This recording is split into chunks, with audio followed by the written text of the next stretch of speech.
Master Chukul, pwede po ba umupo ang mga stand-up comedians pag may show sila?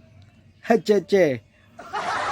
Magandang tanong to. Galing tong tanong na to sa tropa ko, si Budoy. Maganda yung tanong, yung tutusin. Pero syempre, sasagutin natin yan. Nung unang panahon kasi talaga, kung alam nyo lang mga kachukul, sa US nagsimula yung stand-up comedy. Usually kasi talagang grupo yan. Marami yan, pinakamababa, 5. Ganyan. So grupo talaga yan. Na syempre nagpapatawa. One time kasi, di nagjo-joke sila. Tsaka nakaupo talaga. Ito base dun sa tanong, nakaupo talaga mga stand-up comedians. Kaso nga, may pangyayari sa US na nung nag-joke, yung nagpe-perform, nag-joke, may na-offend.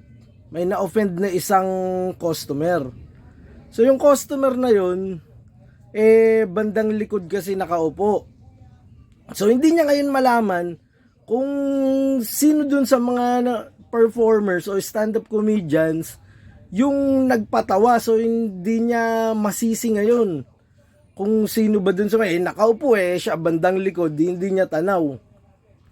So ganito na nga, ginawa ng lalaki, tumayo, tumungtong sa lamesa, tapos sabi, sumigaw, "Hoy! Di tinginan yung mga tao ngayon, tinginan. Di lahat ng atensyon dun sa lalaki. Kung sinong hindi aamin, kung sino sa inyo yung nagpatawa na yon, uutot ako dito." Tay, di nabigla yung mga tao. Tinginan.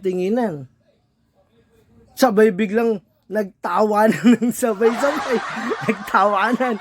Tapos palakpakan. Woo! Ang lupit ng joke na binitawan mo na yon. Dahil doon, di parang nanonood yung may-ari nung comedy bar. Dahil doon, na-realize nung may-ari na mas okay pala yung nakatayo para yung focus o yung attention ng mga tao, kitang-kita talaga yung nagpe-perform.